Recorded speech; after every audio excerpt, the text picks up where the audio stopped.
데이터가 진짜 언론입니다. 자, 명절이고요. 여러분들은 명절에 가장 불편한 게 뭐예요? 맛있는 식당들이 문을 닫는다. 또 저는 이동 거리가 너무 길어서 어디 가요? 땅끝 여수 부산 서울 지금 이렇게. 지금 방송하는 중간에 가고 있는 거군요. 예. 저는 친척들이 집에 오는 게 싫어요. 왜요? 왜요? 네? 어렸을 때는 사촌 동생들 제 인형 막 가지고 놀고 막 부러뜨리고 막 이런 거랑 제가 정말 막 아껴놨던 거 냉장고에서 자기들 맘대로 꺼내 먹고 막 이런 게 너무 싫어가지고 그게 사실 아직까지도 맺혀 있어요. 뭐 사생활 침해 이런 게 있어. 네. 트라우마군요. 자기 방에서 열심히 평상시 때 살다가 친척들이 오면은 그 방에 같이 자야 돼. 불편하지. 이해해? 그래서요 요즘에는 사람들이 많이 모이는 집 같은 경우는요 알아서 오시는 분들이 찜질방 같은 데를 잡습니다. 대규모일 때는 그 초청한 당사자 입장에서는 또 그렇게 하지 말라고 또 하면 요즘에는 확실히 어떤 개인 영역을 침범하는 거를 사람들이 알아서 피해주는 뭐 그런 시대도 좀 된 것 같은데 여러분들이 결정적인 이야기를 지금 안 하고 있죠. 사실은 명절에 제일 불편한 건 사실은 돈입니다. 왜 그러냐면 그냥 결혼 안 하고 그러니까 갈 곳도 별로 없는 사람들 입장에서 야 돈이 뭐 이렇게 중요해? 네. 차비만 있으면 되지? 브랄트 쪽? 두 개씩이나 필요해요 가는데. 그런데 말꼬리 잡지 마. 그런데 실제 이제 돈을 집행해야 되는 사람들 입장에서는 정말 서민들이 제일 죽을 맛인 게 돈이죠. 그렇죠. 예를 들어서 큰 집의 큰 형님. 근데 그분이 실직했다고 생각해 봐봐. 근데 조카들이네 동생이네 누구네 막 오잖아요. 네. 호주머니에선 지갑에 돈 나가야 되는데 용돈이 그래요. 5만 원짜리가 나온 이후에 만 원짜리로 용돈 주는 친척은 사실 인기 없어요. 그러니까 보통 그런 거 있잖아. 고등학생인데 만 원짜리 한 두 장 집어주긴 미안하고. 그러니까 용돈이라도 하나 주려면 5만 원짜리 한 장씩은 줘야 돼. 근데 대학생은 또 똑같이 줄 수 있나? 한 장 더 줘야지. 그러다 보면 알게 모르게 돈이 엄청 나가고 사실 차례상 준비하는 거는 뭐 해년마다 통계 나오거든요. 올해 설의 차례상의 비용은 얼마일까요? 이렇게 여론조사 한 게 나와. 근데 사실 그거 다 거짓말이야. 실제로 훨씬 많이 들어요. 그렇죠. 네, 그러니까 보통 뭐 30만 원 든다, 40만 원 든다 하는데 뭘 많이 음식을 준비해서 많이 든다 이런 것보다 이렇게 저렇게 돈을 많이 쓸 일이 많은데 사실은 그래서 돈만 있으면야 뭐 솔직히 말씀드려가지고 돈이 너무 많으면 우리나라 사람들 차례 안 지냅니다. 해외여행 가지. 그 나가서 뭐 스마트폰 그 세워두고 차례 지낸다고 하잖아요. 그것도 괜찮아. 네. 시대가 바뀌었는데 뭐. 그러니까 요즘 우스갯소리로 얘기 나오는 게 차례를 열심히 지내는 사람들이 조상의 공덕을 받는 게 아니고 조상의 공덕을 받은 사람들은 다 해외로 나가고 그러네. 공덕 못 받은 사람들만 차례 지낸다. 완전 정답인데. 진짜 설득력 있는데요? 네, 그런 얘기가 같은데? 요즘 돌고 있어요. 근데 사실 우리가 이제 경계해야 될 것 중에 하나가 이제 돈 만능주의, 돈 만능주의 네. 이런 거 경계를 해야 되죠. 네. 사실은 우리가 가장 욕했던 사람이 바로 이명박이고 이명박은 정말 돈 만능주의자처럼 보이잖아요.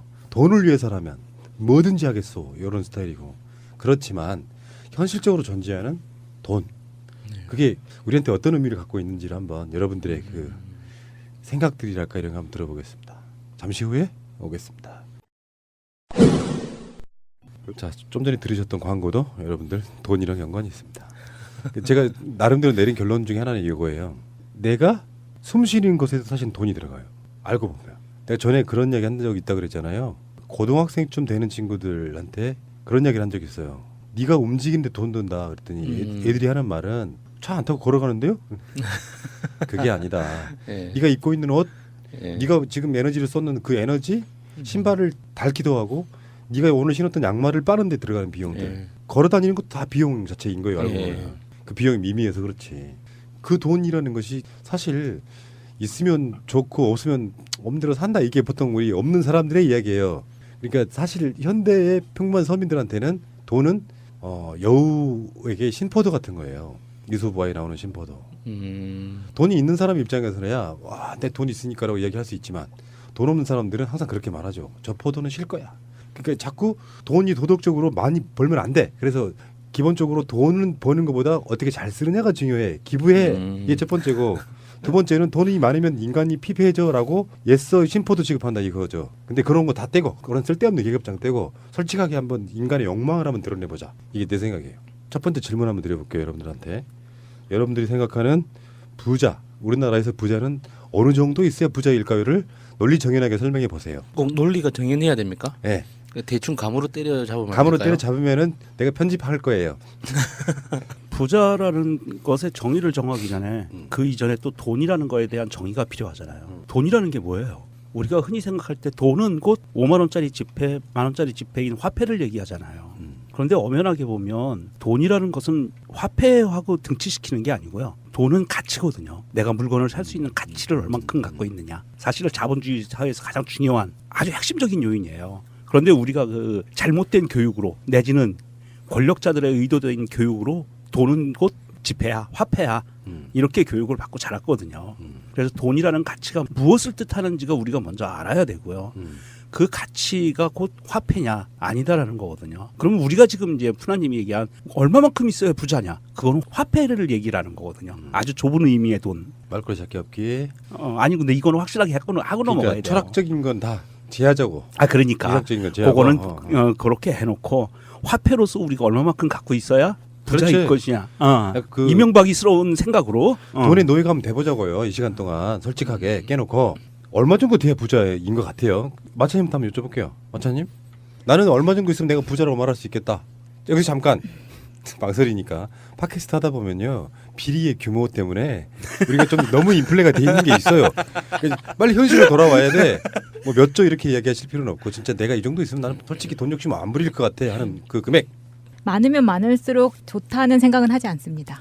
좋아. 그 자세 네. 좋아. 겸손하게 매달 5천만 원 정도라고 측정을 해봤어요. 에이. 아니 그러면 연 6억 정도 아니, 수입인가요? 부자는 이런 개념이 있어요. 지금 가지고 있는 것도 없어. 나는 전셋집도 없어. 근데 어느 날 무슨 좋은 직장에 들어가서 연봉을 1억씩 번다. 요거는 부자가 아니고 이미 자기가 갖고 있는 재화의 그 합이 얼마 정도 돼야 부자라고 소리 듣겠냐고 그거 질문하는 거예요. 저는 근데 그 합보다 음. 이런 건물을 갖고 이런 집을 갖고 그것보다 저한테는 그냥 매달 5천만 원만 있으면 그게 집이 내 거든 아니든 상관없이 행복할 것 같아요. 규모 뭐라 그러면은 네. 연간으로 6억 정도 되면 네. 마차님이 앞으로 남은 인생이 무한대네. 왜냐하면 이게 돈이 너무 많아가지고 내가 뭘 어떻게 해야 될지를 모르는 것보다 이달에 좀 아껴서 다음 달에 한 1억짜리 차를 사고 싶다. 그러면 아하. 제가 한 두어 달만 조금 바짝 허리띠를 골라내면 살 수 있는 그 정도면 저는 월세를 살아도 행복할 것 네, 같거든요. 확실히 큰 돈이 없어봤다는 그런 티가 나는 것 같아요. 아니 월 5천만 원이면은요. 네. 타워 팰리스 월세를 살아도 되고요. 뭐 충분해요. 네, 그 정도면 비즈니스 클래스 타고 고민하지 않을 수 있을 것 같아요. 제가 퍼스트 마차님하고 방송을 한 이제 한 2년째 정도 하고 있나 모르겠는데 점점 된장녀화 돼가고 있어서 굉장히 우려스러워요. 근데 문제는 된장이 없어. 고퀄의 한량이요. 그러니까 한 달에 5천만 원 연봉으로는 6억 정도 벌면 부자다. 네. 근데 그 전에는 전혀 아무것도 없어도 된다. 네. 굉장히 독특한 시각이었고요. 확실히 우리하고 세대가 다른 것 같습니다. 다른 분. 보통 부자들이 월 평균 2,300에서 400만 원 정도를 벌고 그 중에 1,000만 원 정도를 쓴대요. 내가 너무 높게 잡았나? 그래서 그거를 막 계산해 보니까 저는 그 부자라는 개념 자체가 내 노동력을 통해서 돈을 벌어들이는 건 부자가 아니라고 생각하거든요. 그러니까 내 돈 자체가 스스로 이제 이자 수입이든 임대 수익이든 사업 수익이든 이렇게 해서 다시 현금이 들어와야지 그게 이제 부자의 출발이라고 보는데 그렇게 봤을 때 매달 1,000만 원 정도를 쓸 수 있다면 1년이면 1억 2천이잖아요. 그러면은 그 1억 2천만 원이 이자 수입으로 들어올 정도의 현금 예금이 있으면 부자라고 생각하는 거죠. 그렇게 되면 지금 현재 예금 금리 기준으로 치면은 최소 예금으로만 한 50억 해서 부동산하고 다 합쳐서 100억 언저리에 있으면 우리나라에서 부자라고 할 수 있을 거라고 생각을 하는 거예요. 일리 있어요. 그렇게 이제 슬픈 현실은 있어 본 적이 없어서 아직 조금 부족하거든요. 100억이 조금 안 돼요. 그래서 100억을 채우려고 하는데 어렵네요. 죽이고 싶다. 아니 그런데 우리 야수님은 그것이 희망사항이잖아요. 100억이 조금 안 되고 있다니까 지금 그러니까 현재. 뭐 이게 2m 키 안 되는 거 비슷한 거 같고요. 그런 논리인데 예. 사실 저는 이미 부자예요. 음. 제 생각에. 제가 갖고 있는 돈으로 재화로 환산할 수 있는 능력은 이미 제가 한 65억 정도가 있어요. 감사합니다. 예. 우리 방송 해주셔서 감사합니다. 인수 좀 스튜디오로 좀 인수해 주세요. 아니 이게 우리 그 사람의 가치가 얼마만큼 되느냐는 아주 굉장히 오래된 옛날 인류 태고부터 고민해 오던 고민 사항들이거든요. 사람의 가치가 얼마나 될 것인가. 예전에는 어떤 과학자가 사람을 분자 단위로 계산을 해보니까 900 몇십 원이다라고 나온 적이 있었어요. 탄소 몇 그램 뭐 이런 식으로 물 몇 그램 뭐 저도 이렇게 기억납니다. 예. 사람은 순수하게 900 몇십 원이다라고 이제 얘기한 적이 있는데 유명한 과학자가 계산한 방법이 있어요. 근데 사실 저는 그걸 딱 제 마음에 맞아요. 뭐냐면 사람이 갖고 있는 분자 단위가 아니라 생물학적 기능을 갖고 계산을 해보자라고 했을 때 DNA라든지 RNA 조각이라든지 어떤 효소의 가치라든지 이런 것을 쭉 계산을 해보니까 그것을 계산해 보면 제 몸무게를 따졌을 때 우리나라 돈으로 제가 갖고 있는 가치가 65억 정도가 돼요. 저는 구입하지 않겠습니다. 네, 그래서 야수님 같은 경우에는 한 70억 정도 될 것 같고요. 근데 제가 갖고 있는 게 가치가 65억이고 플러스 알파. 저는 그 정도의 그 부자라고 생각을 해요. 그래서 아니 저희 이게 그냥 뜬구름 같은 소리가 아니라 사실은 마차님이 예전에 항상 주장했듯이 2045년인가가 되면 사람의 목숨은 인간은 죽지 않는다. 영생을 누린다라는 이야기가 나왔는데 그게 이제 뭐냐면 과학적인 논리에 의하면 유전자 공학, 나노공학, 그다음에 인공지능 이 세 가지가 합쳐지면 그 정도 되면 영생을 누린다고 그래요. 그래서 2030년대가 되면 현재는 인간이 1.0 버전인데 30년대가 되면 2.0 버전으로 되고 45년도가 되면 3.0 버전이 돼서 인간의 신체를 얼마든지 마음대로 바꿀 수 있다. 그래서 영생을 누린다는 건데 그때가 되면은 사람이 갖고 있는 가치가 정말 생물학적으로 우리 1.0 버전의 사람이 갖고 있는 가치를 그것보다도 더 높게 쳐줄 것 같아요. 주제를 너무 벗어나지 마시고요. 그러니까 사람들에 따라서 다를 수밖에 없죠. 천차만별이지. 예. 근데 이제 여론조사나 이런 것들을 보면 뭐 한 30억 정도 한국 사회에서는 자산이 한 30억 정도 되면 부자라고 부른다. 이건 이제 일반 서민들의 생각이에요. 예. 그보다 훨씬 많은 사람들 재벌들 입장에서 보면 껌값이지. 그냥 백지수표 써주고 말지. 그러니까 우리 같은 서민들 입장에서 보면 30억 정도 갖고 있으면 부자다. 그래서 네. 이제 공무원들 재산 신고 내역 같은 걸 보면은 민주화 운동 열심히 하신 분은 뭐 마이너스도 있고 뭐 몇 억 정도 있고 어떤 분은 또 청와대 분들 보면은 그런 거 있잖아요. 어떤 분이 누구라고 검색해 보시면 나와요. 한 40억 정도 돼. 오 생각보다 많은데 했더니 부인 재산이 대부분이야. 그건 장가라 자간 케이스지. 저 재산 신고 같이 했는데 예. 근데 거기에 이제 깜짝깜짝 놀라는 게 예금 현찰 예금이 10억이 네. 넘는 분도 있고 그래요. 네. 근데 그런 경우는 굉장히 착하신 거예요. 예를 들면 대부분 다 부동산 투자했을 거야. 이 사람이 나쁜 의도를 갖고 나쁜 의도까지는 아니지. 인간의 본성에 충실했다면 그 돈 은행에다 묵혀두겠어. 이자도 얼마 안 나오는데 예. 그냥 현찰을 갖고 있는 분은 내가 보기에 착한 사람이라고 보고 그 무리들 중에서도 부동산 같은 거 이렇게 갖고 있잖아요. 근데 부동산은 우리나라 아직까지는 부동산 불패 이런 게 좀 있잖아. 그렇죠. 정부도 열심히 노력하죠. 거품 안 빠지게 하려고 가격이가 하락하면 거의 폭등 수준 된다고 하니까 막 계속 부양하고 이러잖아요. 근데 이제 일반적으로 30억 정도를 실제로 갖고 계신 분 지금 명정님처럼 좀 몸뚱아리 하나 갖고 지금 그렇지 몸뚱아리 하나. 몸뚱아리 하나 갖고 56억 딱 65억. 네. 아까 100억이라고 그랬어요? 네, 100억에서 조금 안 된다고. 그러니까 70억 이분은. 제가 소박해지네요. 매년 6억만 있으면 되는데. 그러네. 제일 소박하네. 네. 새가 날아든다는 여러분들의 하트를 먹고 삽니다. 잊지 않으셨죠?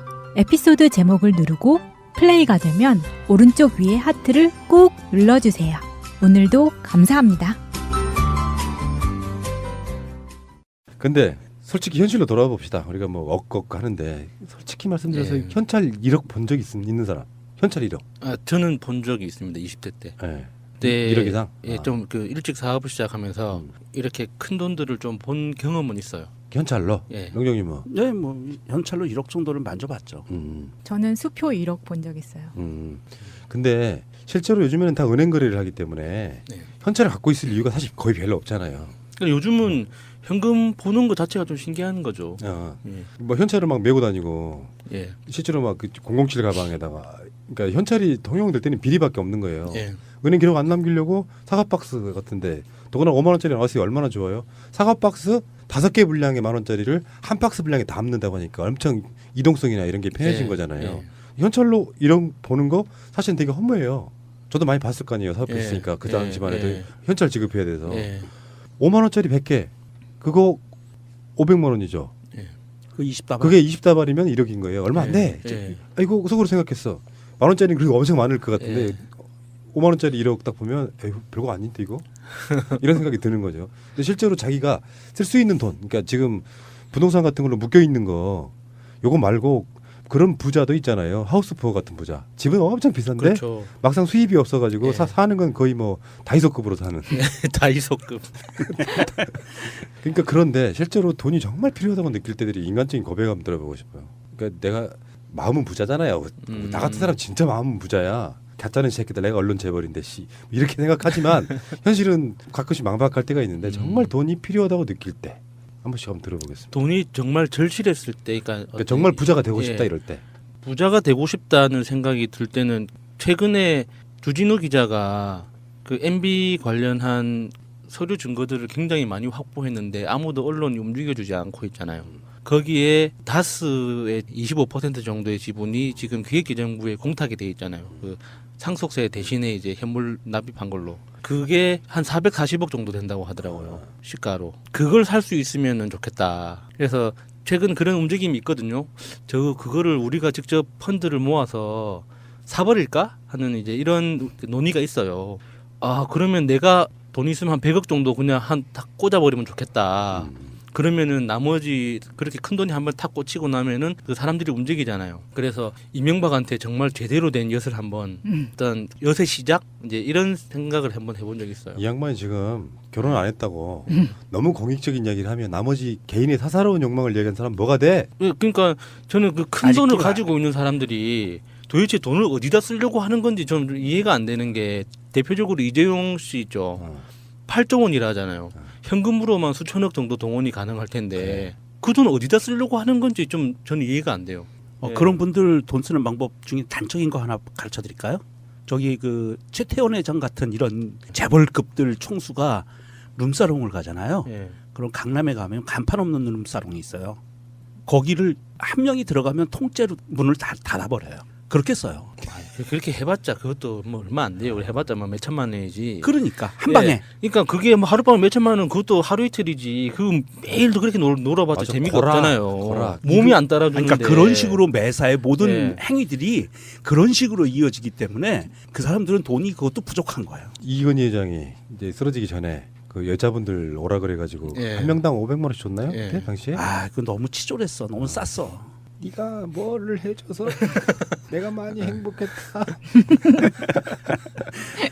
그러면 정말 부자가 되고 싶다는 생각 드는 거 같고 주진우 기자 뭐 이명박 이런 거 말고 네. 사적 욕망을 얘기해 보라고요. 나도 돈이 생기면 있잖아요. 예를 들어서 뭐 박근혜 적폐청산하는데 내가 기부하고 싶다 이렇게 이야기 할 수 있어. 그런 거 보통 말고. 남자로서는 음. 차를 음. 사고 싶다 하는 걸 많이 생각을 하죠. 요즘에 왜 차를 사요? 그러니까 내가 직접 운전한다는 그 쾌감이 있는 거거든요. 그래서 정말 유명한 차들 있죠. 한 대에 뭐 5억씩, 10억씩, 뭐 30억씩 한다는 아하. 그런 차들을 제가 직접 운전 아직 해본 적은 없지만 옆에서 엔진 소리만 들어봐도 아 달라. 달라. 야 이게 달달달달달달 하는데 이제 가스 심장도 같이 달달달달 하면서 막 그러거든요. 그래서 가격을 물어보면은 뭐 싼 게 한 7, 8억 하고 뭐 비싼 거는 10몇 억씩 이렇게 한다는데 그러면 보험료도 이제 같이 이렇게 올라가잖아요. 정말 10억대 차들은 보험료가 한 7, 8천만 원 정도 한다고 하더라고요. 그러면은 이거는 정말 돈 말고는 해결할 수가 있는 거잖아요. 뭐 내가 아무리 뭐 똑똑하고 유명하고 상관없이 돈이 있어야 되잖아요. 현금으로. 그럴 때 아, 하루만이라도 탈 수 없을까 이런 생각을 해본 적 있죠. 아, 저는 그런 비슷한 생각으로 내가 누군가한테 뭘 너무 사주고 싶은데 그걸 못할 때 부자가 되고 싶다는 생각을 많이 했거든요. 그래서 예를 들어서 딱 생각했던 게 차 같은 거예요. 남자친구한테 제가 아까 매달 5천만 원 있었으면 좋겠다고 했잖아요. 그러면 오빠 내가 몇 달 모아서 샀어. 자, 테슬라 신상이야. 방송 들으시는 분들이 순간적으로 마차랑 사귀고 싶다. 줄 서겠네. 큰일 났네. 이거 게시판에 글 쓰시는 분들이 확 늘겠는데. 이벤트로 한번 할까요? 테슬라 5대 그러겠습니다. 그 마차님과 점심 식사하기 뭐 이런 이벤트. 그리고 마음에 들면 테슬라 한대. 사실 저 같은 경우엔 돈이 그렇게 뭐 이게 스님과가 돼가지고 그렇게 큰 욕심이 없는데도 불구하고 종종 생각이 드는 게 아 내가 정말 내 마음 먹은 대로 세계 일주 여행을 한번 가보고 싶다라는 생각을 자주 해요. 그 자주 하는데 보통 이제 한 2년 정도 계획을 잡아서 다니고 싶다라는 생각을 하는데 곧 돈이거든요. 그러니까 돈이 없으면 못 가는 거거든요. 사실 모든 건 다 핑계고 그럴 때 사실은 가장 아쉽죠. 충분히 공감하는데 이제 저는 이런 생각 해본 적이 있거든요. 돈이 있다면 그러니까 두 가지 부류가 있다고 생각해요. 돈이 있어서 멋있게 쓰고 싶다 있잖아요. 그러니까 가치 있게 쓰고 싶은 거. 그런 욕심이 하나 있다면 그거는 이제 정말 돈이 필요하다고 느낄 때는 아니에요. 돈이 있었을 때 이거 써보고 싶다 이런 거고. 지금 방송 들으시는 분들의 다수는 돈이 간절할 때가 꽤 있을 겁니다. 그냥 잔돈이라고 부를 수 있는 뭐 네. 얼마 정도는 쓸 수 있지만 먹돈이 필요할 때 있어요. 예. 그렇죠. 그럴 때 정말 내가 돈이 없어서 내 인생을 왜 이렇게 못 살았나 뭐 싶은 여러 가지 생각들을 해. 우리 부모님은 왜 이렇게 가난했을까 이런 생각들을 하고 요 생각들이 간절하게 들 때는 진짜로 예. 굉장히 많은 거거든요. 사실은 세상에서 일어나는 모든 범죄의 거의 대부분의 요소는 돈과 연관이 있다고 보는 게 맞을 거예요. 직접 간접적으로. 근데 돈 없는 사람들이 어떤 그 돈의 한계에 봉착해가지고 느끼는 사실 돈 때문에 생명을 끊는 경우도 있잖아요. 예. 성파 세모녀 이런 분들이 다 돈 때문에 예. 자식들한테 부담 주기 싫다고 그 할아버지 할머니가 돌아가시는 분들도 있고 또 이놈의 돈 때문에 예, 현실적으로 냉정하게 이야기하면 20세 이상 성인이 돼서 생기는 모든 문제는 돈 문제 아니면 건강 문제죠. 둘 중에 하나죠. 그래서 뭐 저도 이제 사업 망해보고 뭐 명정님도 그렇고 망해보고 그럴 때 돈이 있을 때는 몰랐던 것들이 있었어요. 그러니까 극과 극을 경험해 보면 예. 제 자산이 한 50억 정도 있었어요. 이렇게 저렇게 해가지고. 예. 근데 그게 정반대 마이너스가 상황이 되면 사람이 어떻게 되는 줄 아세요? 1년, 2년 정도 실감을 못해요. 그러니까 제가 그걸 관성이라고 이야기했어요. 부자였던 사람은 그 전에 다른 방송에서 그런 얘기 한 적이 있는데 내가 어렸을 때 아버지가 부자였어요. 근데 사업이 쫄랑 망했어. 그럼 그 친구는 평생 부자가 될 수는 없어도 아버지가 부자였을 때로 돌아가고 싶어하는 관성이 있어요. 나도 부자가 다시 한번 돼보고 싶다. 예. 근데 사업하던 사람들이 가장 잘 나갈 때 피크점과 막 나중에 이제 빚을 지고 막 그래가지고 은행에서 독촉 받고 나중에 뭐 이제 막 파산 뭐 이런 거를 막 고민을 예. 하고 그럴 때쯤에 그걸 받아들이기까지 기본 한 1년 정도 걸린다는 거예요. 그리고 실제로 굉장히 많은 돈을 굴리거나 갖고 있었던 사람들은 정말로 망해도 빌릴 수 있는 유효기간이 있어요. 사람들이 이 사람이 정확하게 망했다는 걸 인지 못하는 상태에서는 그 정도 부자한테 뭐 내가 뭐 한 몇천만 원 빌려주는 게 어려운가 해서 망해도 돈을 빌릴 수 있는 시기가 있어요. 이게 결론적으로 말해서 무슨 말이냐면 돈이 많았던 사람은 어느 날 갑자기 자기 쓰임새를 확 줄일 수가 없어요. 이러저러한 이유로. 그렇죠. 그래서 사업 안 망한 듯 고향 엄마한테도 명절에는 한 돈 100만 원은 보내줘야 돼. 그렇게 씀씀이가 있던 사람이라 당장 내가 망한지 모르는 누군가한테 몇천만 원 빌려서 써요. 근데 나중에 뭐 어떻게 돼? 그거를 다시 갚을 상환 능력이 떨어지는 거잖아. 그러면서 2년 3년 지나면서 신용이 급격하게 떨어지면서 결국엔 돈줄이 쫙 막히는 이 상태가 되는 거거든요. 그러니까 자기가 부자였던 사람일수록 내가 지금 망했다는 인식을 할 수가 없는 이유는 뭐냐면 다시 내가 이거를 원상복구할 수 있어라는 허황된 생각을 하고 있는 거예요. 돈이라고 하는 거를. 그러다가 자기가 3년 4년쯤 지나면서 아 이게 불가능하구나라고 느낄 때쯤에 와서야 그때서야 내가 망했구나 그렇게 인지를 한다는 거죠. 돈이라는 게 원래 그런 거예요. 그러니까 직장 생활만 해보신 분들은 잘 못 느끼실 그런 부분이에요. 저는 사실 한 번도 뭐 부유하다거나 풍족해 본 적이 없어가지고 그런 감각을 잘 모르겠어요. 저는 아버지가 가난한 어부였고 영도가 그렇게 잘 사는 동네가 아니거든요. 모든 사람들이 다 가난하기 때문에 딱히 내가 가난하다는 감각 없이 그냥 살았는데 이제 큰 도시로 나오고 이제 서울로 올라오고 이제 지내보니까 아 정말 부자들은 다르다는 내가 만날 수 없는 사람들이 존재하는구나. 그리고 가장 최근에는 국회에서 일을 하면서 정말 다른 세계에 사는 사람들이 있구나 라는 걸 눈앞에서 직접 보니까 굉장히 낯설더라고요. 돈에 대해서 우리가 부자라고 해서 현금으로 나 돈 많다고 이렇게 막 보여주고 다니는 게 아니잖아요. 굉장히 소박하게 입고 다니고 이렇게 차도 이렇게 뭐 번지르르 하는 차가 아니라 어떤 옛날 차를 이렇게 검소하게 타고 다니시는 분들이 있는데 어떤 특정한 순간에 아 정말 부자구나 다르구나라고 딱 티가 나는 경우가 있거든요. 대표적인 게 옷이에요. 옷. 그러니까 그 부분은 네. 구분할 수 있는 게 있어요. 용어가 있어. 하나는 졸부가 있고요. 네. 하나는 알부가 있어요. 아, 그 진짜 부자는 알부, 그러니까 네. 부자의 품격이 있는 사람들. 예. 그리고 졸부들은 내가 부자가 됐다는 걸 어떻게든지 표시를 해야 돼. 그 명품 막 감고 다니는 거예요. 예. 금 다이아몬드로 감고 다니는 거. 자기 노동력으로 돈을 엄청나게 많이 번 케이스도 한번 봤었는데 연봉이 한 4억 정도 되는 친구였어요. 뭐 증권 분석가가 직업인 친구였는데 저는 그 친구가 1년 내내 쉬는 걸 본 적이 없습니다. 그래서 언제 쉬느냐 물어보면 1년에 한 열흘 정도 휴가가 있대요. 그때 돈을 쓴다는 거예요. 연봉이 4억이고 실수령액이 3억 정도 되는 그 돈을 매년 이게 한 달에 몇 천만 원씩 월급으로 받으면서도 눈 뜨면은 출근하고 퇴근하면 자고. 와이프가 좋겠네. 그러네. 이혼도 2번 했어요. 일하는 그래서. 놈 따로 예. 쓰는 놈 따로. 그러니까 자기 능력으로 돈을 열심히 그렇게 버는 사람들의 특징 중에 하나가 마사님이 얘기한 것처럼 부인이 좋아요. 그 사람이 여자면 남편이 좋고 그런 직업 갖고 있는 사람들 많아요. 지금 얘기한 증권 분석가, 뭐 애널리스트, 도선사 또- 이런 거. 예? 도선사. 도선사. 아. 그 다음에 뭐 의사들 같은 경우에도 개원의 같은 경우에는 부인이 좋아요. 본인은 완전 노가다고요.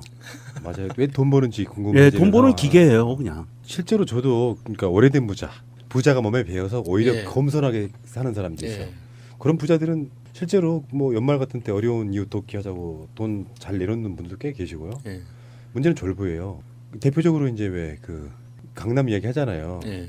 땅값이 수백 배 뛰어가지고 어느 날 갑자기 부자가 되니까 강북에 살던 자기 친척한테 이제 부자가 된 걸 자랑하고 싶어서 온갖 명품으로 두르고 엄청나게 비싼 자가용 그리고 집 화려하게 꾸미고 이렇게 산단 말이에요. 그게 가장 문제예요. 예를 들어서 정말 피와 땀을 흘려가지고 돈을 벌었던 사람들은 뭐랄까 자기들만의 돈을 쓴다고 해도 누가 비난할 수 없는 거라고 생각이 들거든. 그게 사회적 재화 가치가 뜬금없이 어떤 그 도박 수준으로 일확천금의 수준으로 뻥 튀겨갖고 부자가 된 사람들은 필연적으로 그걸 대부분의 사람들은 증명하려고 그러니까 내가 부자임을 증명하려고 해요. 그 사람들이 사회적 추태를 엄청 부리거든요. 갑질이라고 하는 그게 어. 다 그런 계층에서 나오는 거잖아요. 그렇죠. 그러니까 시어머니한테 예. 시집살이 당하던 며느리가 공감력이 떨어지니까 자기 며느리한테 또 시집살이 하는 그거하고 똑같은 방식으로 가는 거지.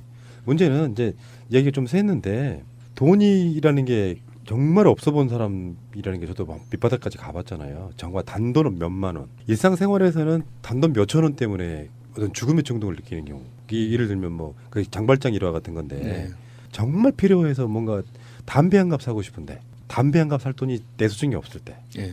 결국은 어떻게 되냐면은 길거리 꽁초를 주워 피우게 돼요. 예. 와 장초다 이렇게 예. 된다고요. 그렇게 완전 밑바닥까지 갔을 때 저는 그 속으로 그런 생각 한번 해본 적이 있거든요. 내가 다시 부자가 되면 뭘 할까 한번 생각해 본 적이 있어요. 세상이라는 게 그런 거더라고요. 처음부터 부자였던 사람은 가난한 사람들에 대한 공감력이 없어요.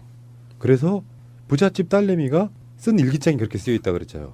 글 주제 가난, 글 내용 우리 집은 가난하다 정말 가난하다. 우리 집 운전사도 가난하고 정원사도 가난하고 파출부 도우미도 가난하다 이렇게 쓴다 그러잖아. 예. 그게 그들의 공감력인 거예요.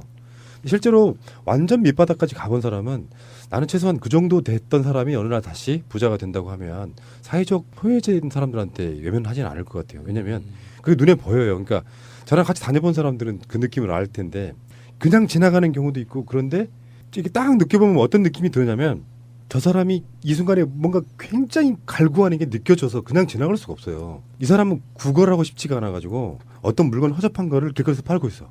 내가 저거 사줘야겠다. 안 쓸, 그렇게 사람들은 어떻게 물어보냐면은 저거 사서 뭐하게 쓰지도 않을 건데 내가 다 버려줘요. 안 쓸 거 알아. 그냥 사주는 거야. 그런 공감력을 서로 좀 갖고 살았으면 좋겠다는 생각이 들거든요. 그런 경우 진짜로 많아요. 길거리에서. 네. 그래서 빨리 100억을 채워야 됩니다. 자 그렇다면 여러분들이 생각하는 제가 준비해라고 말씀드렸죠. 부자가 되는 이론만 이야기해봐요. 이론. 받아들이시는 청취자분들은 알아서 하실 거니까 이론만 말해봐요. 저는 그 지금 얘기하는 주제같이 화폐라는 기준으로 갖고 있는 부자가 되는 것을 포기했어요. 그러니까 포기해도 좋은데 그 이론적 방법은 어떻게 아시는 게 없나 하는 거죠. 이론적 방법이요. 부자가 되는 거에 대한 이론적 방법은 우리가 뭐 다 알고 있기는 하지만 저 같은 경우엔 많이 벌고 안 쓴다. 그게 부자가 되는 이론인데 이거 정말 천박하죠. 많이 번다는 개념이 우리가 뭐 여러 가지 방법이 있겠는데 저는 예전엔 그랬었어요. 많이 번다는 것이 사업할 때는 정말 수단과 방법을 가리지 말고 내가 만든 그 물건을 많이 팔고 그 다음에 비용을 줄이고 이거 이제 사업하는 사람들 기본 마인드거든요. 이래서 많이 번다. 이게 이제 부자가 되는 지름길이다라고 이게 생각을 했었는데 지금은 또 이래요. 부자가 되는 방법은 저는 이제 사회적으로 어떤 이 화폐의 가치로서 부자가 되는 것은 포기했다고 그랬잖아요. 근데 저는 지금 이미 충분히 부자라고 생각을 하고 있고 이 부자라는 생각을 잃어버리지 않으면 저는 계속 부자로 살 것 같아요. 이게 부자라는 생각을 어떻게 안 잃어버릴 것이냐 하면 끊임없이 이거 보여지는 이제 야수님 얘기했던 것처럼 저도 과거에는 이제 좋은 차에 대한 욕심도 많았고 외제차에 대한 욕심도 많았고 뭐 집에 대한 욕심 뭐 기타 등등 많았었는데 이것이 푸나우님이 얘기한 것처럼 어느 순간 딱 깨달아요. 아, 내가 다다를 수 없는 부분이다. 내가 갈 수 없는 부분이다라는 것을 사업이 다 망하고 완전히 바닥으로 떨어진 다음에 깨닫고 나면 다 버리게 되죠. 하나씩. 그것을 다 버리고 나니까 지금은 남아있는 것이 딱 몇 가지만 남아있어요. 부자라고 얘기하기 좀 그렇지만 제가 가난하다는 생각을 안 갖기 위해서 할 수 있는 방법은 몇 가지. 건강한 몸 하고요. 그래서 건강한 몸으로 내가 내 능력으로 노동을 통해서 되는 데까지 벌어서 먹고 살 수 있는 거. 그 정도면 저는 제 입장에서는 부자라고 봐요. 제가 방송에서 몇 번 말한 적이 있는데요. 이거랑 상관이 있는 얘기예요. 나이를 먹는다는 건 사실은 버리는 거더라. 나이 먹으면 성취해야 된다고 생각하잖아요. 40대 해야 될 일, 50대 해야 될 일. 그래서 좀 뭐 정말 그 돈의 노예들은 그러잖아. 40대는 얼마 정도 재산이 있어야 되고 뭐 있어야 되고. 이런 그게 아니고 실제로 욕심을 버리는 과정이더라. 그게 아까 말씀하신 그거랑 상당히 밀접한 연관이 있어요. 비슷해요. 그래서 실제로 돈의 욕심을 비우고 마음의 양식을 채우는 거 사실은 철학적인 얘기 같지만 그렇게 되면 오히려 저는 돈이 벌린다고 보는 사람이거든요. 그래서 부자가 되는 방법 뭐 이렇게 이야기하라 그러면 그걸 알면만 내가 부자가 됐지 지금 이러고 있겠냐 이렇게 하시겠지 모르겠는데 부자가 되는 조건은 제가 보기에 딱 세 가지밖에 없다고 생각합니다. 다시 말씀드리지만 정주영 씨가 뭐 쌀 한 가마니 갖고 출가를 해서 현대그룹을 일군 것은 그 시대 이야기예요. 현대는 되게 힘들어. 예. 현대의 기업으로 졸부가 되려고 했던 사람은 대부분 다 세월랑 찼어요. 나중에 망하고. 예. 대부분 아시잖아요. 왜 로비 관련해 갖고 최근에 우리가 다뤘던 기업들도 그런 식으로 이렇게 세월랑 찼단 말이에요. 그거는 이제 불법적인 걸 동원해 가지고 인맥 동원해 가지고 사업을 키우는 방식이고 돈을 버는 방법은 그러니까 부자가 되는 방법은 굉장히 많이 줄어들었죠. 기회가. 빈익빈 부익부의 현상 때문에. 예. 근데 근데 아직도 부자가 될 수 있는 여건은 남아 있다. 세 가지. 첫 번째. 적으세요. 기가 막힌 아이디어입니다. 어렵죠, 사실은. 그러니까 머릿속에 사고방식을 완전히 다 다르게 하는 거. 그게 사업적으로만 보면 제가 그러니까 마케팅을 연구한 걸로는 현대 사회에서의 모든 재화, 어떤 기업이랄까 제조업이랄까 이런 걸로 할 수 있는 서비스업이랄까 할 수 있는 방법 중에 가장 중요한 게 틈새 시장이에요. 고정화되어 있는 틈새를 파고 들어가는 어떤 것이 틈새인지를 아는 게 중요해. 그 틈새 시장을 들어가는 것 자체가 아이디어예요. 그 획기적인 아이디어 하나가 있어야 되고요. 두 번째는 진짜 제일 중요한 걸 수도 있습니다. 인내와 성실성이에요. 지금 우리가 알고 있는 부자들 중에 애비 재산 받아가지고 눈사람 다니면서 부자인 척하는 놈은 부자 아니야. 이정희가 어떻게 부자야? 이건희가 어떻게 부자야? 이병철이가 부자지. 근데 이병철까지는 진짜 열심히 집요하게 일을 했을 거예요. 그거. 그 다음에 마지막 하나가 가장 중요한 건데 사람들이 깨닫지 못하고 있는 게 있어요. 인맥입니다. 좋은 의미든 나쁜 인맥이든. 그러니까 나중에 사업을 하다 보면 필연적으로 누군가의 도움을 받게 되는데 좋은 관계의 우호적 인맥들이 많이 있으면 굉장히 도움이 돼요. 왜 그러냐면 그 친구한테 뭘 나한테 돈 빌려줘 이런 친구는 필요 없고 사실은 물론 다 돈이 있어야 되겠지만 그건 기본으로 깔고 간다고 이야기했을 때 내가 꼭 뭐 어떤 재료를 구한다거나 어떤 뭔가를 구한다거나 할 때 다 인맥으로 만들어지는 거거든요. 우호적 인맥이 만들어져 있으면 그래? 너한테 내가 좀 도와줄게 하는 그 자발적인 선들이 필요하다는 거죠. 세 가지는 항상 갖추고 있어야 돼요. 근데 사업하려고 하는 사람들이 가장 고민하는 건 딱 하나예요. 어떻게 하면 투자받고 대출받을까요? 절대 그 사람은 성공할 수가 없다는 게 제가 깨달았던 거예요. 제가 지금 현재 직업적으로 마케팅을 하고 있잖아요. 그래서 고객들한테 항상 강조하는 지점이 푸나님 말씀하고 약간 중복되는 부분도 있는데 하나만 말씀드리면 아이템을 쫓지 말라는 거예요. 우리는 본능적으로 요즘 잘 나가는 아이템이 뭐냐 그 아이템 어떤 제품이나 서비스를 찾거든요. 뭐 대표적으로 삼성은 반대초로 흥했다. 현대는 조선으로 흥했다. 뭐 요즘은 밀크티가 유행이니 커피가 유행이니 이런 이제 아이템 자체를 쫓거든요. 그러면 100% 다 망합니다. 아이템을 쫓으면. 왜냐하면은 지금 이 시대는 사실 없는 제품이 없다는 개념 자체가 없는 세상이에요. 모든 게 다 존재하는 세상이기 때문에 어떤 독특한 아이템이나 제품이 사업의 성패를 가르는 게 아니에요. 고객의 불편이 뭔지에 대해서 내가 공감하고 그 작은 포인트 하나를 풀어내는 프로세스를 기획하는 게 사업이지. 내가 뭐 남들이 모르는 새로운 신박한 아이템을 찾아내가지고 그거를 짠 하고 세상에 보여주면은 사람들이 깜짝 놀라서 구매하는 게 아니거든요. 그래서 이게 부자가 되는 방법에 대해서 가장 빠른 방법이라면 어떤 생각하는 방식, 요즘 이제 유행하는 행동 경제학이나 진화 심리학이나 이런 거에 열쇠가 있다고 생각하거든요. 예를 들어서 우리가 부자라는 개념에 대해서 내가 지금 현재 보유하고 있는 돈이 얼마 이상이 되어야지 부자다라고 생각한다면은 제가 말씀드리는 방법이 틀릴 수가 있어요. 그런데 현금 흐름으로 봤을 때 내가 지금 진행하고 있는 이 사업 프로세스를 통해서 다음 달에는 얼마가 들어오고 다다음 달에는 얼마가 들어오고 또 비용은 또 얼마가 나가고 이런 걸 예측할 수 있으면 충분히 안정적으로 생활할 수 있거든요. 근데 사람들이 무조건 어떤 자기 계획 없이 아이템만 쫓게 되면 무한정 비용을 들여야 되고 수익이 발생할 때까지 버텨야 된단 말이죠. 그걸 그러면, 참지를 예, 못하죠. 예, 스스로 리스크를 키우는 거예요. 그래서 돈을 버는 방법의 가장 첫 번째 단계는 사람에 대해서 공부를 해야 된다 이거죠. 맞습니다. 그런 말 있잖아요. 사람이 돈이다. 이런 예. 말 들어본 적 있어요? 사람이 먼저다. 왜 있잖아. 사람 나고 돈 났지. 돈 나고 예, 사람 났냐. 예. 이런 거 이런 예, 이야기가 사실 여러분께 솔직히 질문 드려볼게요. 청취자분도 마찬가지고. 부자 되고 싶잖아요. 안 되고 싶어요? 이왕이면 다홍치 마라고 예, 부자 되고 싶어요. 예. 100억이나 있으면서 뭘. 100억을 채우고 싶다는 거죠. 아직 100억이 아직 조금 부족하거든요. 목표가? 예. 근데 그게 되게 장난 같아요. 제가 이런 네. 생각을 해봤는데 1,000만 원이면 내 앞에 1,000만 원을 사실 손으로 만져보지 않잖아요. 예. 다 통장에 1,000만 원 이렇게 찍히는 거잖아요. 근데 이게 손에 잡히지 않는 건데 사람들은 그 자기 손에 없는 노트에 써지는 숫자를 모으려고 평생 막 되게 집착하는 거예요. 그래서 내가 여기서 아이스크림을 1,000원어치를 사면은 1,000원만큼 빠지고 근데 이 1,000원만큼 빠진 게 내 손에 실물로 느껴지지 않는데 그 노트에만 기록이 되는 거잖아요. 그렇죠. 그래서 그만큼만 숫자가 빠져요. 음. 근데 아르바이트를 해서 10,000원을 입금을 시키면 그 노트에 10,000원이 더해지잖아요. 근데 이게 평생 이 숫자를 넣다 뺐다 이거를 하려고 노트에 기록을 하려고 그러네. 사는 게 되게 웃기는 거예요. 그래도 살아야 돼요. 근데 그것 때문에 내가 이 노트에 모이려고 내가 5,000만을 찍고 싶어가지고 이러고 있다는 게 되게 짜증이 난다는 거죠. 그 공이 3개면 1,000원이고요. 공이 6개면 100만 원이에요. 예. 그리고 공이 9개면 얼마일까요? 그러니까 땡땡땡 콤마 10억. 땡땡땡 10억. 콤마 땡땡땡 아, 다음에 10, 1. 10억이구나. 예. 그 정도를 현찰로 갖고 있다면 저는 사람에 따라서 두 가지 반응을 하는 거지. 이걸로 뭔가 또 사업을 시작하는 사람. 아, 이 정도는 그냥 은행에다가 이율 좋은 데다 맡겨놓고 나 평생 그냥 노후나 살란다. 세 분은 어느 쪽에 더 가까워요?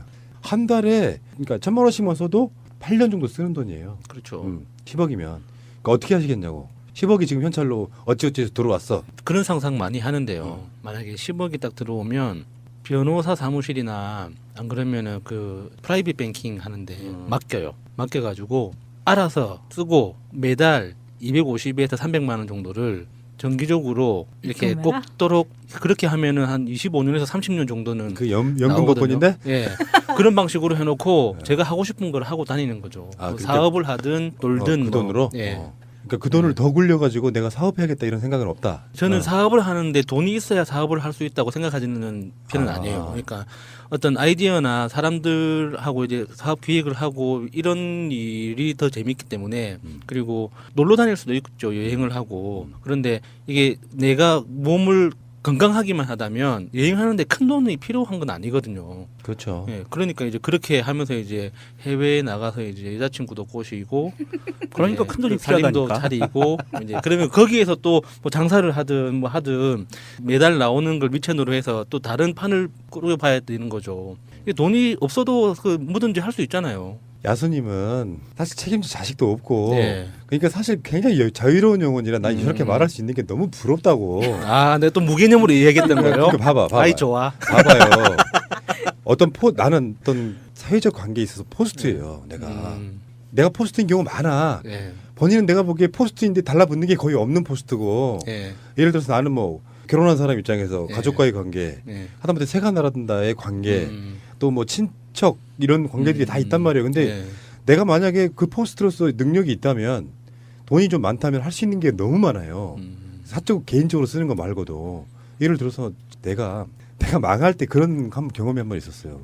돈 잘 벌고 그렇다고 하니까 망한 뒤에 한 1년 정도 지났을 때 친척 어느 분이 정말 못 사시는 분인데 자녀 대학 들어갔다고 등록금 빌려달라고 하는데 나 그때 거의 피눈물 나더라고.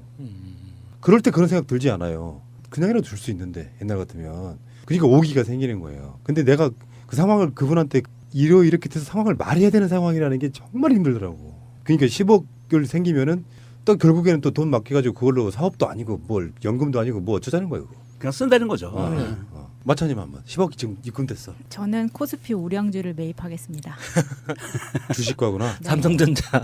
망하지 않는 걸로. 네. 그래서 한 주씩 팔아가면서 연명하는 거야. 한 달에 한 주? 그렇지. 한 달에 한 주에는 지금 250 하거든요. 진짜 그러네. 네. 좋겠다. 삼성이 망해봐야. 근데 예전에 저희 집에 차압이 들어와서 한 5분의 1 작은 아파트로 옮긴 적이 있었어요. 아 그거 정말 힘들지 얘들은 특히. 그때 충격 받았어요. 근데 그때 정말 힘들었던 게 뭐냐면 그 큰 집에 있던 가구들이 작은 아파트에 안 들어가는 거예요. 맞아요. 네. 줄여야 돼. 네, 안 사고 그냥 그대로 옮기고 싶어도 그게 안 되니까 뭐 침대, TV, 에어컨, 냉장고 이게 안 들어가니까 다시 중고로라도 새로 사야 되는 상황이 오는 거죠. 지금 당장 돈이 없어서 네. 나가야 되는 판에. 근데 그때 제가 기억나는 게 우리 집에 입주 아줌마랑 같이 살았는데 거의 이제 저희를 키워주셨죠. 그 아줌마 월급이 밀린 거예요. 아이고. 그게 제일 괴롭더라고요. 뭐 냉장고 없어도 살고 뭐 하겠는데 이렇게 되니까 그 아줌마네 자식들이 와서 우리가 돈을 안 주고 갈까봐 이 상황이 이렇게 됐으니까 미안하긴 한데 어쩔 수 없는 거죠. 아뭔 상황인지 알겠다. 정말 초조하다 그거는. 아프다.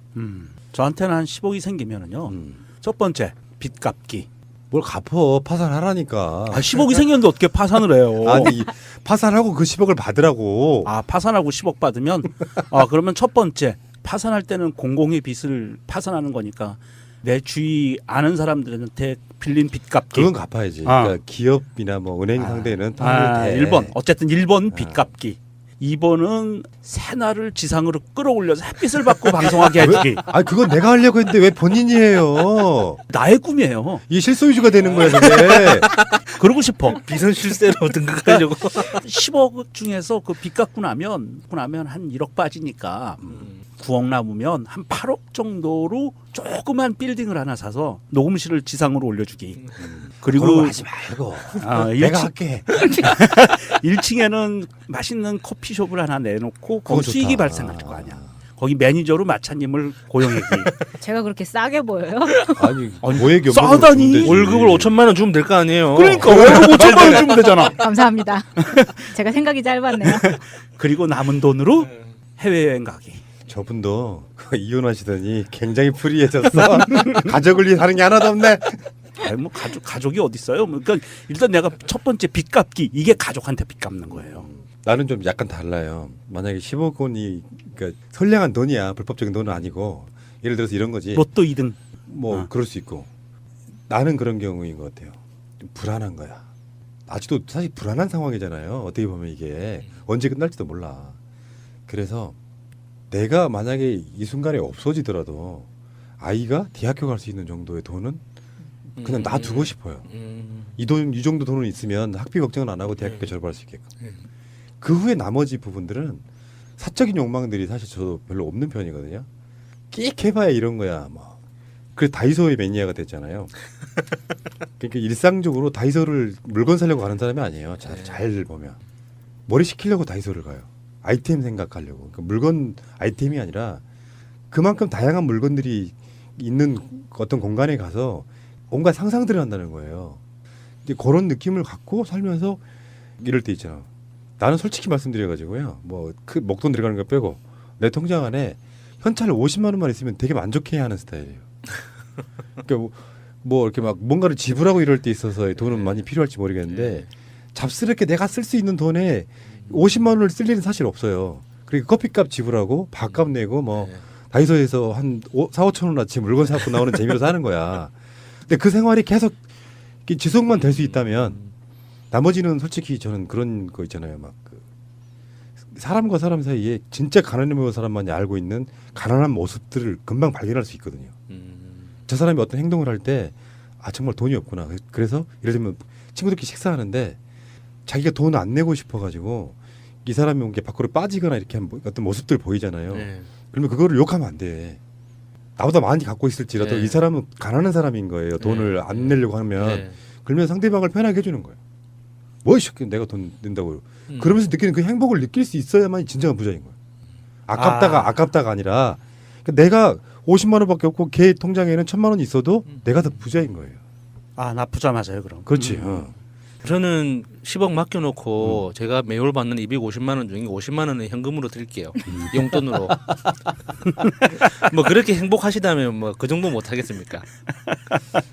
그러니까 내가 망한 이유가 뭔데요? 돈을 훨씬 더 많이 벌어보려고 투자를 했는데 투자만큼 안 나오니까 악순환 되면서 결국엔 꼬꾸라지는 거예요. 맞아요. 자기 능력 이상인 거였던 거죠. 그러니까 나한테는 이제 금기는 뭐냐면은 더 키우는 건데 예를 들어서 뭐 새가 날아든다만 해도 뭐 니들이 좀 영향력이 있다고 생각하니까 뭐 투자해주겠다 이런 거 굉장히 많아요. 예. 다 거절한 이유가 뭐겠어요? 그 욕심 부리다 또 망할 거라는 트라우마가 있는 거야. 더 이상 나는 이 이상 뭔가를 하고 싶은 생각이 없어요. 그러니까 사람들이 무슨 뭐 욕심이 없네 뭐네 하는데 이게 욕심인 거죠. 알고 보면. 이걸 유지하고자 하는 욕심. 전화는 저에게 주세요. 그러면 죄송합니다. 뭘 줘요? 투자 전화. 아, 근데 이런 건 있어. 나도 뭐 사업을 좀 웬만큼 해본 사람이고요. 그 해본 어떤 것들이 사업적 능력이 부족해서라기보다는 뭔가 그 어떤 사회적 현상과 연관이 있는 상황이라 만약에 내가 다 그 사업을 다시 할 기회가 주어진다면 사실 실패 안 할 자신이 있죠. 실패해본 사람만이 느끼는 거예요. 그래서 왜 그 실패한 사람에게 다시 기회가 주어지지 않는 사회 예. 여기에 대한 비판들이 있잖아요. 근데 저는 그렇게 돌아갈 수 없을 거라는 생각이 있기 때문에 아예 포기하고 사는 거지. 비슷한 상황을 만들어주고 누군가가 투자한다면 성공시킬 자신이 사실 그러니까 있어요. 그 지점이 굉장히 중요하다고 해요. 그러니까 성공하는 건 모르겠지만 실패하지 않을 자신이 있다는 이 프로세스를 아는 사람이 사실 별로 없어요. 그거는 돈 주고 살 수 없는 네. 거야. 이게 실패하지 않아야지만 성공의 기회가 오는 거거든요. 우리나라 사람들이 착각하는 것 중에 하나가 뭔가 열심히 하면 성공할 거라고 생각하는데 성공하는 것과 열심히 하는 건 아무 상관이 없어요. 그래서 망하지 않고 버티기만 해도 그 상황이 성공으로 이끌어줄 수도 있고 그냥 계속 더 연장될 수도 있고 하는 거지만 일단 망하지 않고 버티는 그 노하우와 방법이 굉장히 중요한데 사람들은 항상 어떻게 하면 대박이 날까에 대해서만 고민을 하는 거죠. 일단 버티는 방법에 대해서는 맞아요. 고민하지 않고. 대박 이게 문제예요. 예. 사실은 대박이란 말이 한국 사회 언제부턴가 이렇게 자리 잡았었잖아요. 예. 무슨 광고에서도 뭐 부자 되세요도 있고 뭐 엄마 같은 사람들이 나한테 새해 문자 보내면서 올해는 대박 나다 이러는 거 있어. 대박은 굉장히 부정적인 용어예요. 알고 보면 예. 대박은 결국 인간을 파멸할 겁니다. 통일은 대박이다. 그렇지.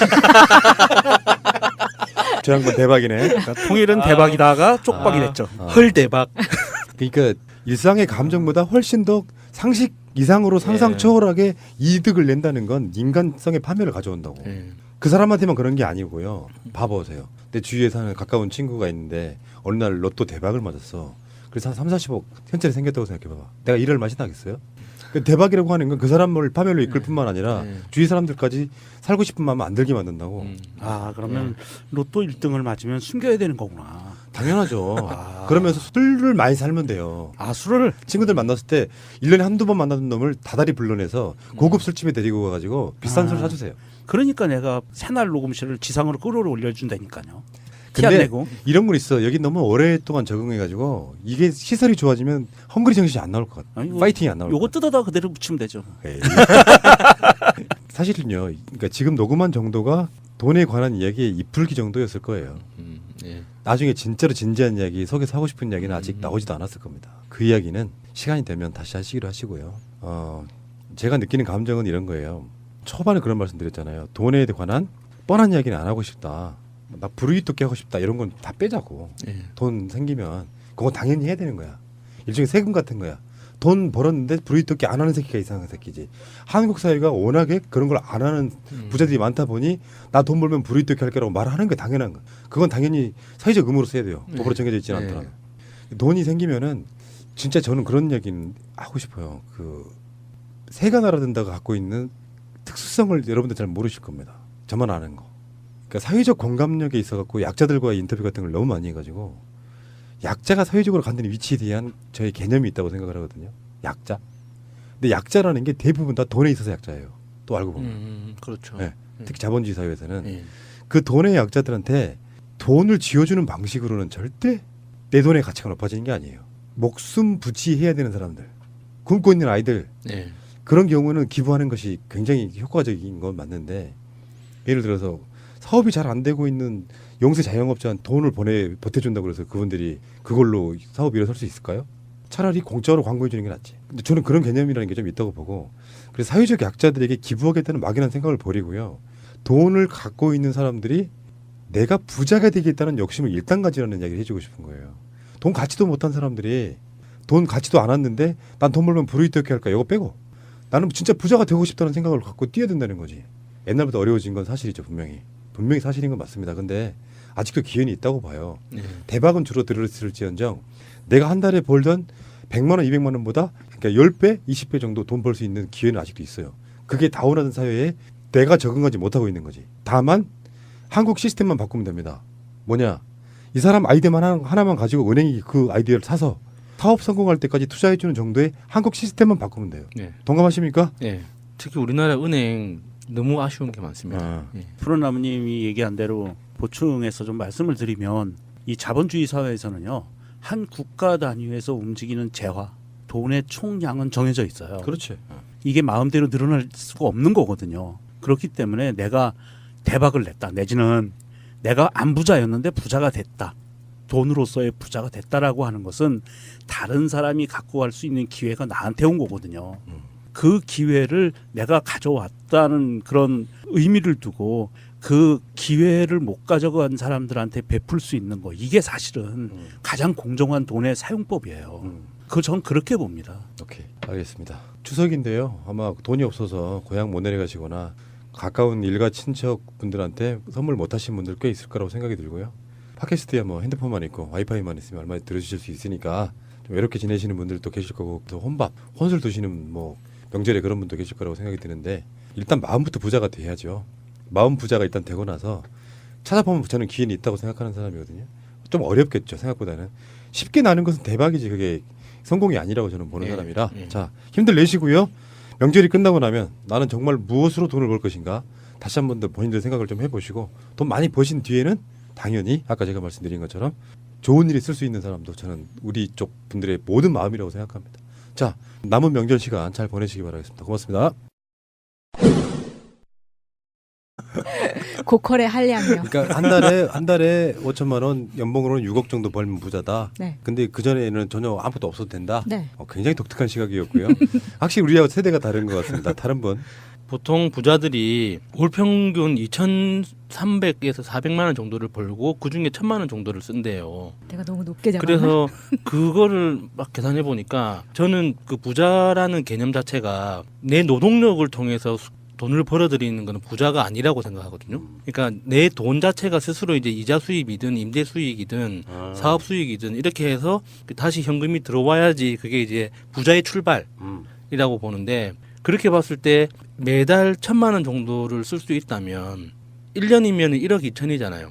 그러면은 그 1억 2천만 원이 이자 수입으로 들어올 정도의 현금 예금이 있으면 부자라고 생각하는 거죠. 그렇게 되면 지금 현재 예금 금리 기준으로 치면은 최소 예금으로만 한 50억 해서 부동산하고 다 합쳐서 100억 언저리에 있으면 우리나라에서 부자라고 할 수 있을 거라고 생각을 하는 거예요.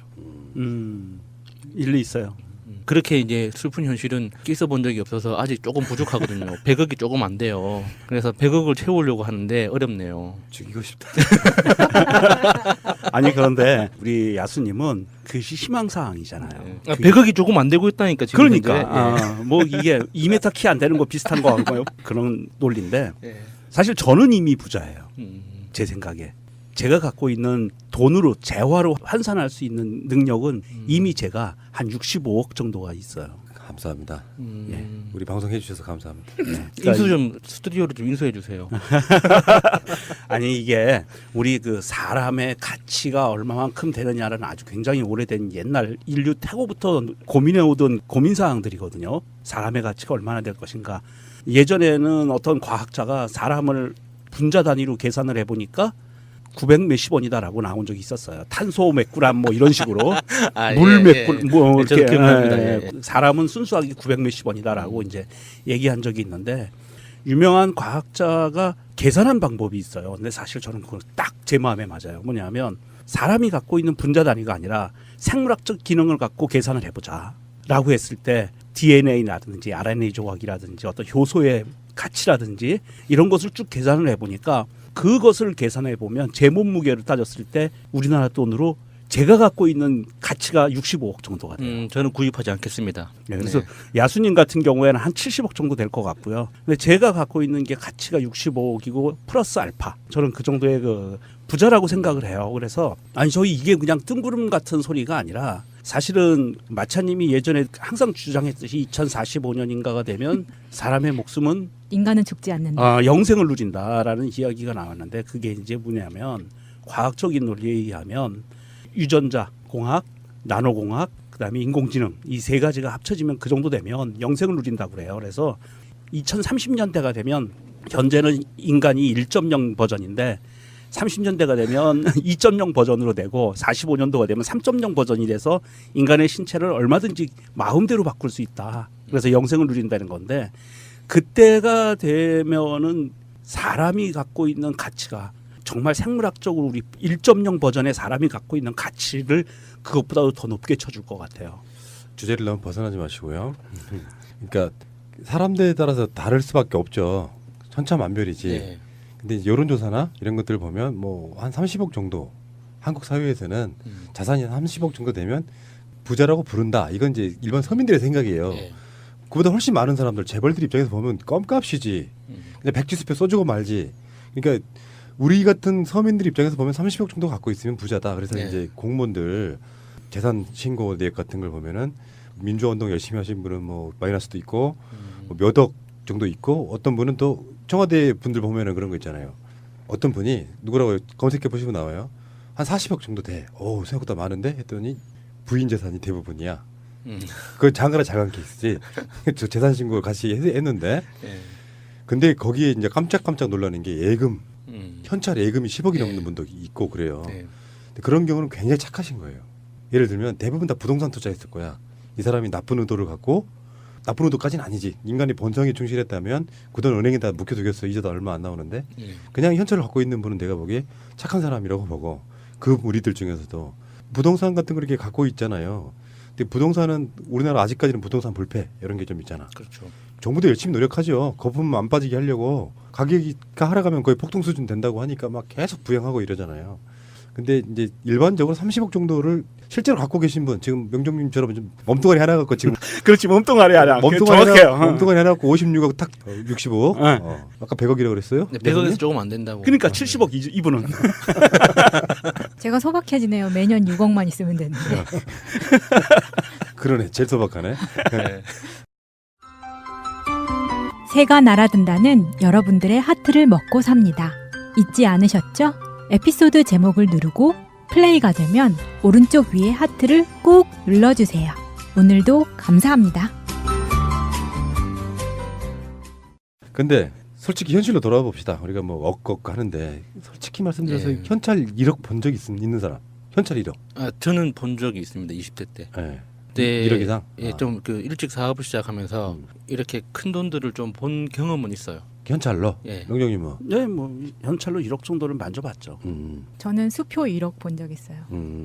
근데 실제로 요즘에는 다 은행 거래를 하기 때문에 네. 현찰을 갖고 있을 이유가 사실 거의 별로 없잖아요.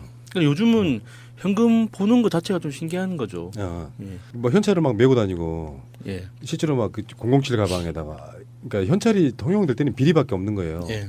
은행 기록 안 남기려고 사과 박스 같은데 더구나 5만 원짜리 나왔으니 얼마나 좋아요. 사과 박스 5개 분량의 10,000원짜리를 한 박스 분량에 담는다고 하니까 엄청 이동성이나 이런 게 편해진 예. 거잖아요. 예.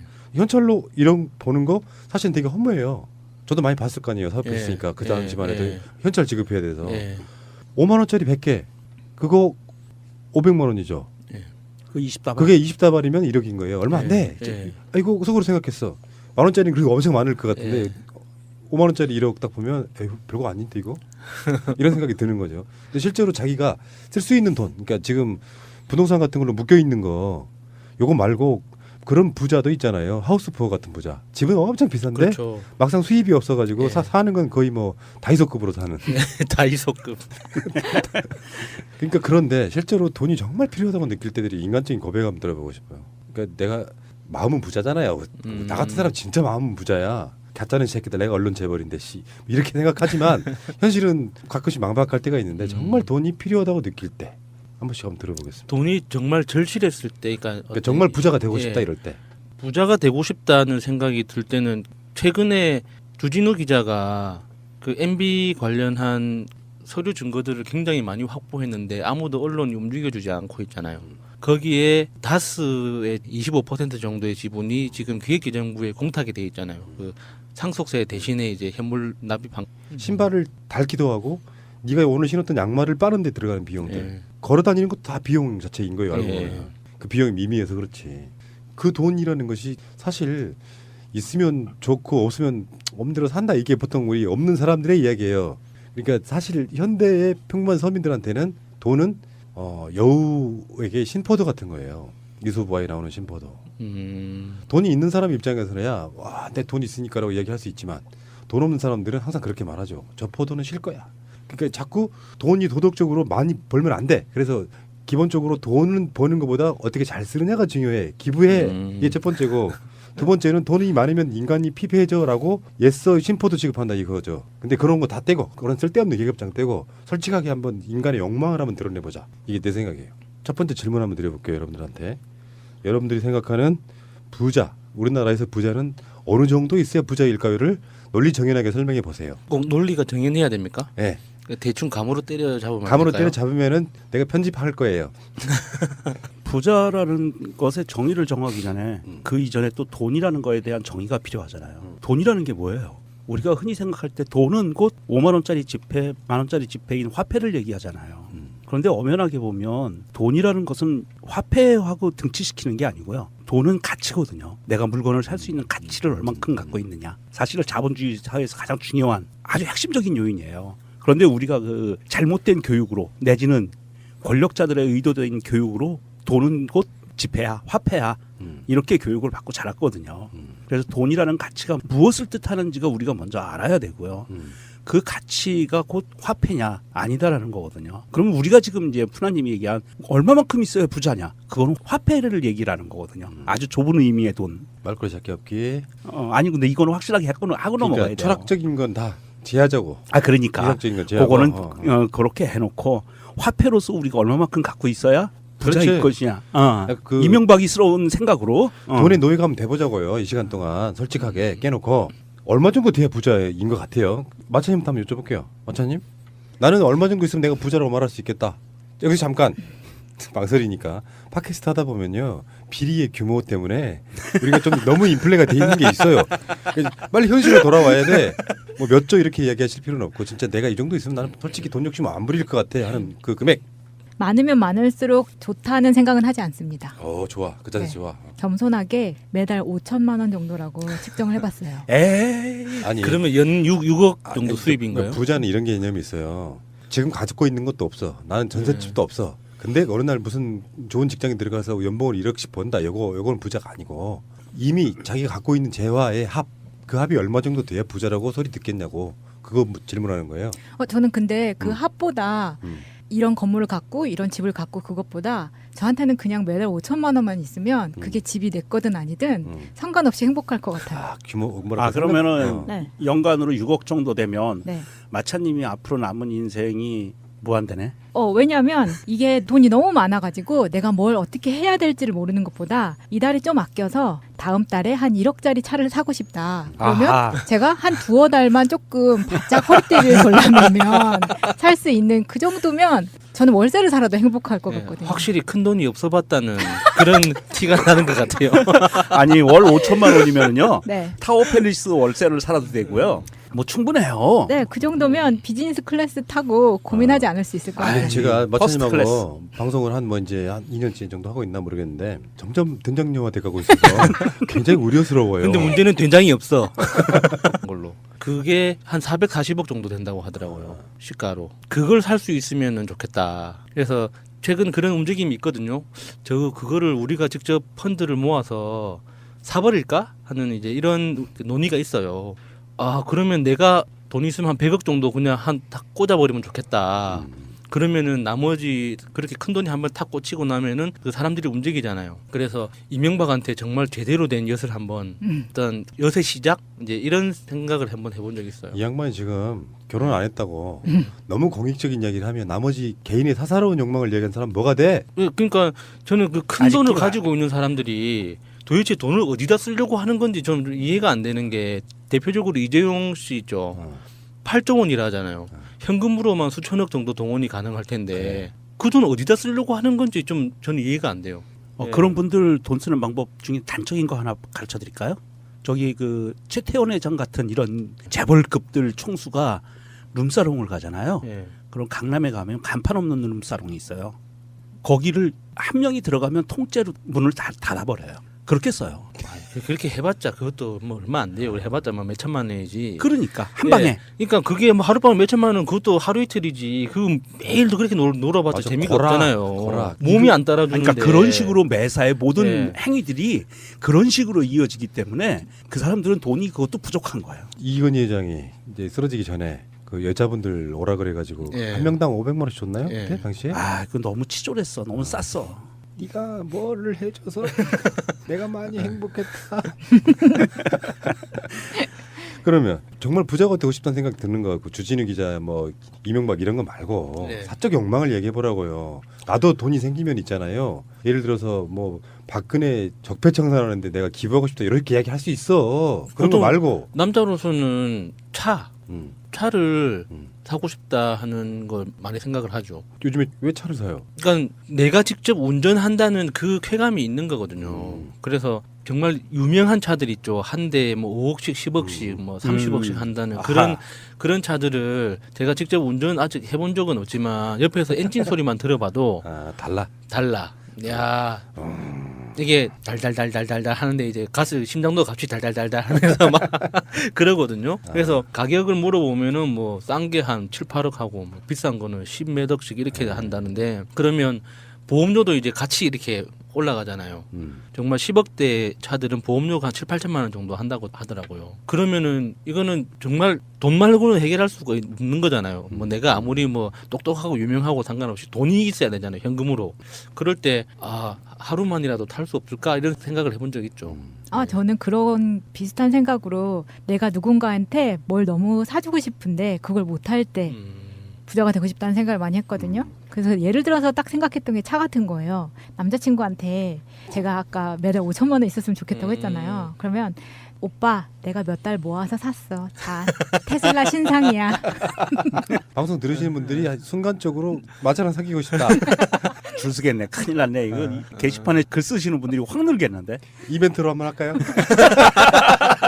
테슬라 5대 그러겠습니다.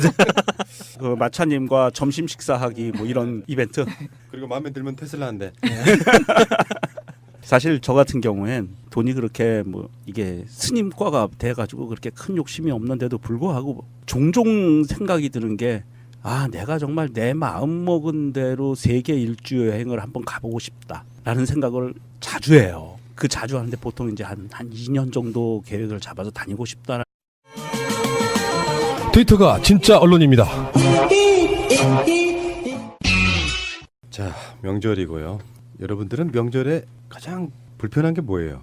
맛있는 식당들이 문을 닫는다. 저는 이동 거리가 너무 길어서 어디 가요? 땅끝, 여수, 부산, 서울. 지금 우와. 지금 방송하는 중간에 가고 있는 거군요. 예. 저는 친척들이 집에 오는 게 싫어요.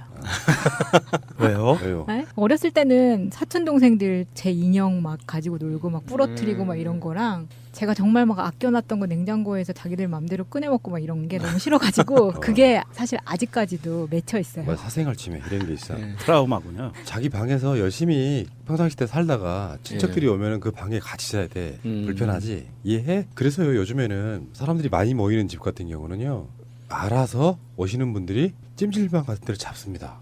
대규모일 때는 그 초청한 당사자 입장에서는 또 그렇게 하지 말라고 또 하면 요즘에는 확실히 어떤 개인 영역을 침범하는 거를 사람들이 알아서 피해주는 뭐 그런 시대도 좀 된 것 같은데 여러분들이 결정적인 이야기를 지금 안 하고 있죠. 사실은 명절에 제일 불편한 건 사실은 돈입니다. 왜 그러냐면 그냥 결혼 안 하고 그러니까 갈 곳도 별로 없는 사람들 입장에서 야 돈이 뭐 이렇게 중요해? 네. 차비만 있으면 되지? 구랄트 쪽 2개씩이나 필요해요 가는데. 그런데 말꼬리 잡지 마. 그런데 실제 이제 돈을 집행해야 되는 사람들 입장에서는 정말 서민들이 제일 죽을 맛인 게 돈이죠. 그렇죠. 예를 들어서 큰 집의 큰 형님. 근데 그분이 실직했다고 생각해 봐봐. 근데 조카들이네 동생이네 누구네 막 오잖아요. 예. 호주머니에선 지갑에 돈 나가야 되는데 용돈이 그래요. 5만 원짜리가 나온 이후에 10,000원짜리로 용돈 주는 친척은 사실 인기 없어요. 그러니까 보통 그런 거 있잖아. 고등학생인데 10,000원짜리 한 2장 집어주긴 미안하고.